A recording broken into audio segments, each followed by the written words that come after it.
You're listening to Truth on Tap with host Kevin Kierstead.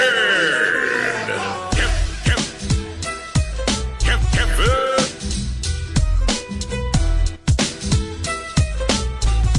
I'm 6'5", 250, and trained, so bring that shit on, bitches.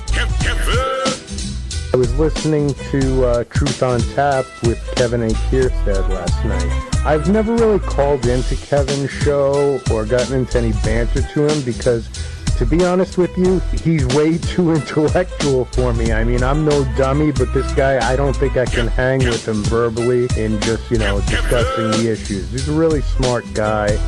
That's Wes Johnson. Find him at wesjohnson.com. The greatest on-air personality to ever bless the United States of America.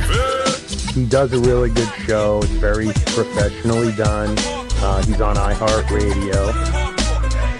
I can sniff out bullies from a mile away, and I love to go after them. I am not alpha male until an alpha male shows up and tries to start bossing me around. That's when the alpha male comes out in me. I'm an alfalfa male. Once an alpha male gets in my face, I'm an alfalfa male. The cowlick pops up on the back of the head. Every once in a while, you have to go to war. The pants rise to become high waters.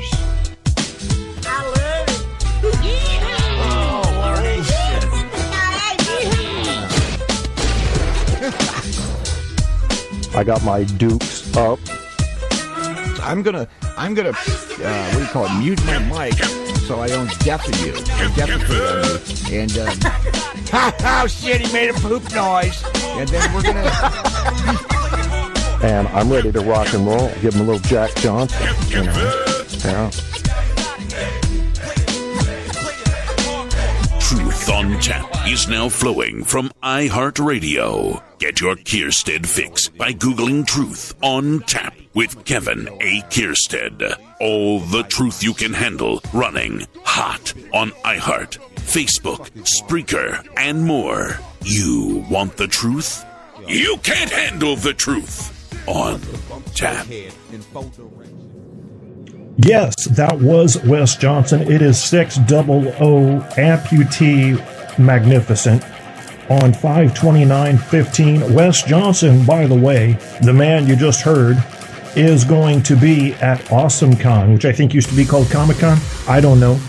He does video game voices among thousands of other things. You can check him out this weekend at DC. That's today, tomorrow, and Sunday.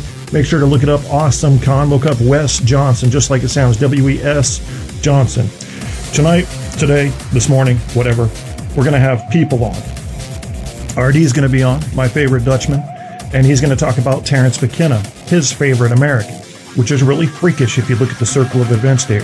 Barco set this up. Barco's a dangerous man, dangerous in many ways. And I think you should be proud of that. That's nothing to be ashamed of. Let me see if this is coming through real quick. There it is. There it is. Oh, Lordy. Yeah, you probably hear an echo for a sec. Let me stop that. Thinking.McKenna.RD.Reality. What we're going to do is we're going to talk about thinking, how evidence is weighed, but I don't want to focus too much on that. We're getting more into the softer parts of philosophy, the human, the way we process information. RD sent me a clip called Water, which apparently is one that Barco likes as well. I'm going to play that. I've got one called Calling Out the Bullshit, which is also Terrance McKenna. Hilarious clip. And the more I listen to this guy, the more I like him. I don't agree with probably maybe half the stuff he says, very hippie-ish in nature. But when he gets into the logical stuff, he's pretty solid. I mean, he puts these ideas out there that in my mind, my instinct is assault them, see if you can break them apart. And they don't break apart. I'm like, holy shit, I hit them with the logic tree and they didn't break. And that's pretty cool. That impresses me. I don't know much about him, but RD can tell us a lot more about him. And I want to try to understand, while we do this show, there's going to be a background theme running. And that is, how does an average man from Europe think differently than an average American? And if we manage to get Andrew on, we'll also have the average Australian. But none of us are really average, are they? I mean, why would we be representative of the bulk of the population in our respective countries? That's probably not accurate. But who knows? I mean, discoveries are made by doing these silly types of probes. And, well, maybe they're not so silly after all. I mean, think of it. Let's see, Socrates, Aristotle, Plato, Kant, All of these famous philosophers started out talking about shit. Socrates and Plato, they were bullshitting the whole time. Socrates didn't write anything down.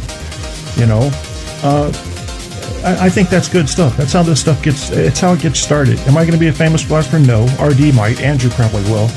But I will be asking questions to the day I die, because I want to figure out this creature we call man and figure out what the fuck's wrong with us, because there's so much, and some of it's complex, some of it's simple, some of it's just our animal coming out, and we try to mask it, which is terrible.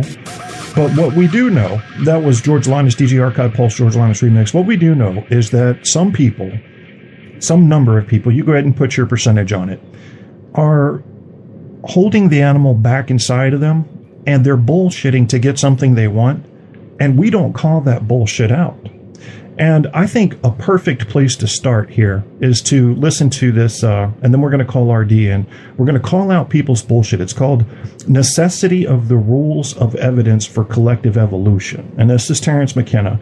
And I might interrupt this a few times, and then we're going to get RD on to talk about this. I'll probably call him in the middle of it once I interrupt it, but I want to get you started on it right away because it's good shit. So let's do that. Yeah, it does. I mean, you're right that cool, then, if you aren't cool, you go to incredible lengths to achieve it by ersatz means, by buying $3,500 sunglasses and getting tattooed, and, you know, but it can't really be faked. But the whole engine of marketing is designed to make you think that it can be faked.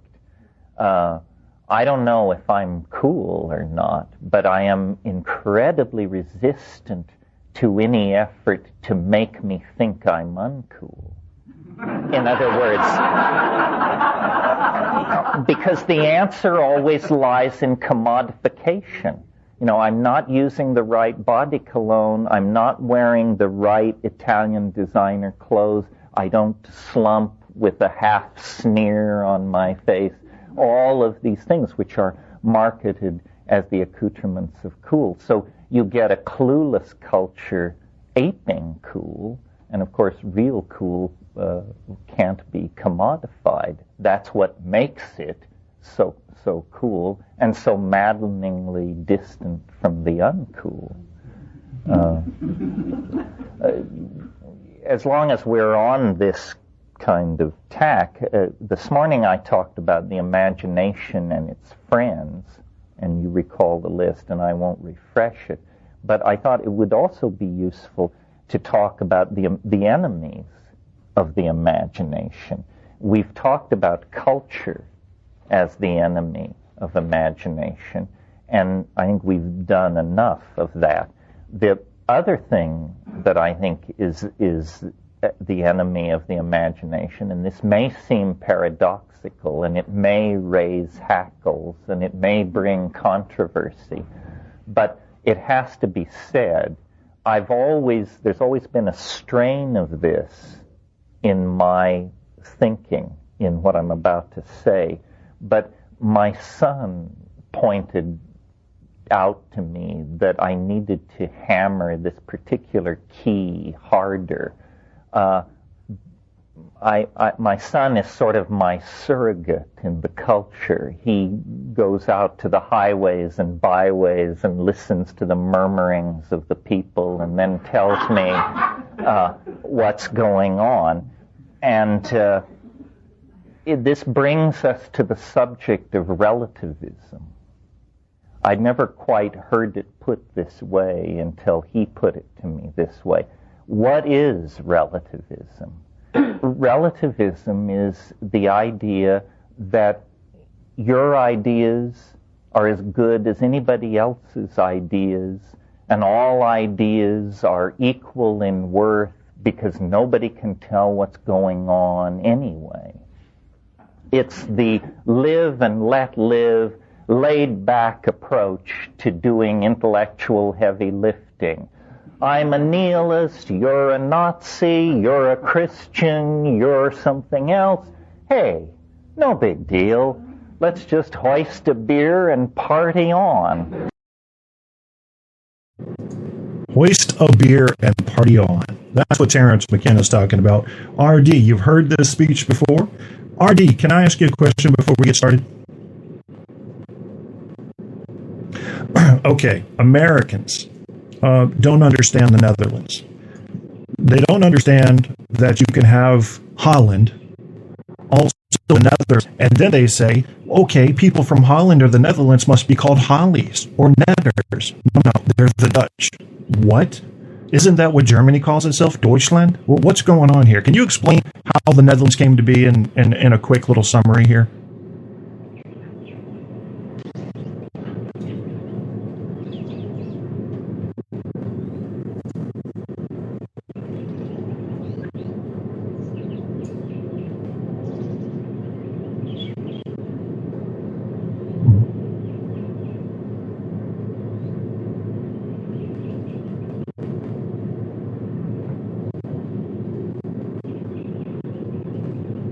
I hope you guys can hear him.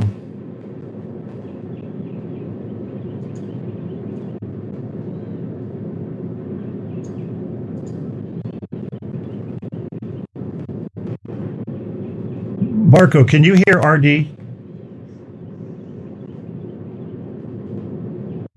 Let me check my settings real quick in Skype just to make sure. I don't want to waste this valuable information you're giving us here. Hold on 1 second. Sounds, audio. Yeah, you sure should be able to hear you.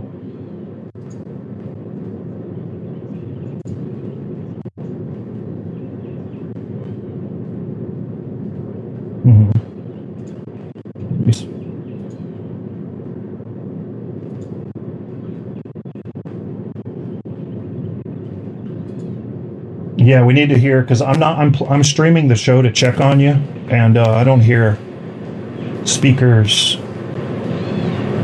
Oh, I think I need to run it to line 1. Give me 1 second. Let's try that. All right, try again, RD. Let's hear you say something, see if they can hear you. Well, as I was explaining, the name Netherlands really comes from it's. RD, you there? Yeah, I'm here. Can you hear me? I don't think you can hear me now. Something is not right, Kevin. Barco, can you hear anything? Yeah. Anybody? Yeah, if you hear me on your show now, that's 30 seconds after I said it, probably. I will fix it. I guarantee you I'll fix it. I can hear you, but I don't think you're coming across on the show. Okay. So something must be different than the last time. All right. Barco, can you hear him? Marco isn't responding at all.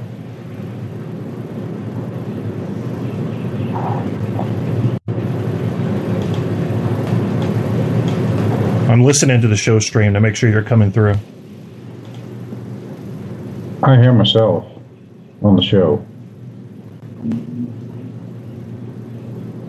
I think it's coming through now, RD. Give me a sec.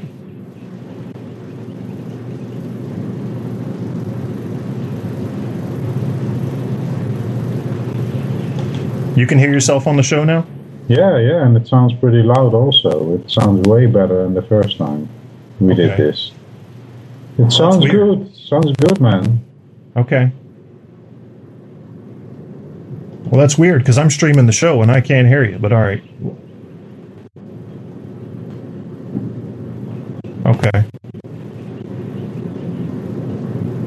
Okay. Yeah, it sounds fine. I don't know why you're not picking up on it, but... Well, that's okay, as long as everybody else can hear you. We were talking about the Netherlands and how your typical American is confused about it. So you were telling us that it virtually meant lowlands, but what does it really mean? Like, how did it come to be? Well, the Netherlands should literally mean the lowlands, but why it's also called Holland, I really don't know. And why we also have this name like that, you have the Netherlands, Holland, and then we call ourselves the Dutch is really weird that we have 3 names. But I'm just guessing they felt really, really important back when they figured out these names.